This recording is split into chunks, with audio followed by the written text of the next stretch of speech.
All right, so now you're in it. You're doing music. You've been to school. Yes, You've been it to was school. Mm-hmm. Tell me about the experience of putting together This Is Love, and what was that like? Because that's one of my favorite albums. Like, I play it so often. By the way, it's available on Bandcamp. You can go buy it. It's cool. Get it, right? Right? Right. Booyah. Where's my money for that? It is. Right. I will make the check out too.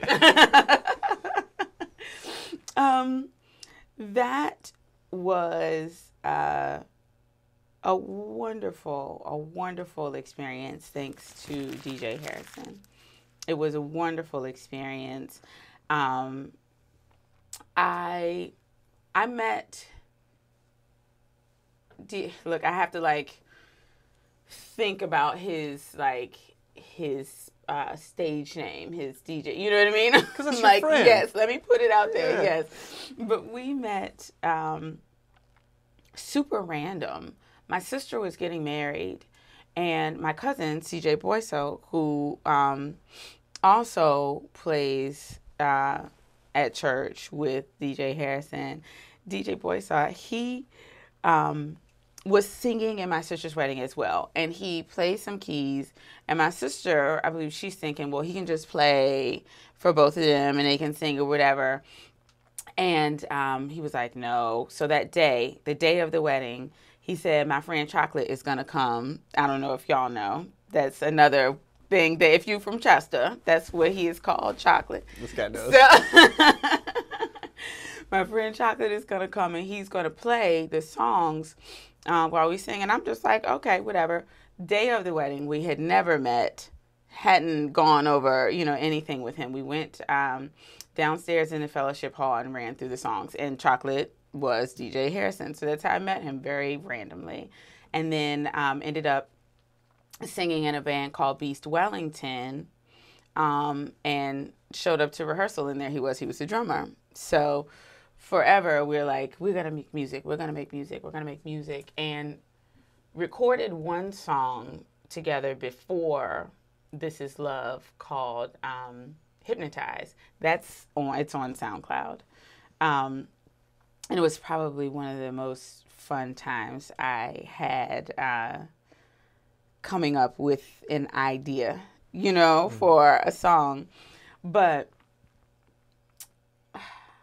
we finally got to a point where we were able to make some music. He was just sending me tracks. I, strangely enough, was dealing with, depression and trying to, just take my mind off of it. So I was writing, and he was sending me stuff. So I tell people all the time, I said, I just kind of sat down and wrote a bunch of music with my friend, trying to make myself feel better. Like that's what it is. But it was, it's hard to even describe, what it was like, because of the how I was feeling at the time. And then it was winter. Also another very sad blah kind of no sun. Yeah. It was like my sunshine, man. And I don't know what it was about the state that I was in, or the time of year, or that time in the universe or whatever, but everything was a song, every single thing, everything. I'd take my kids to school and look and be like, oh, the clouds are pretty. And then it's like, every time the breeze whispers me, and it's like a whole song. So it was easy. I guess that's what I could say. Wow.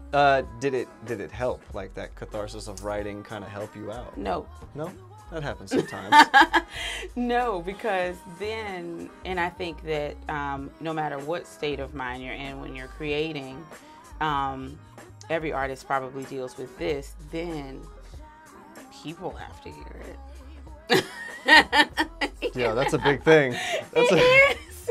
And then people have to hear it, and you feel so exposed, And then knowing how you felt in the moments when you wrote it and then hearing other people's interpretations, which music should absolutely be. When you give it to the people, it is open for interpretation.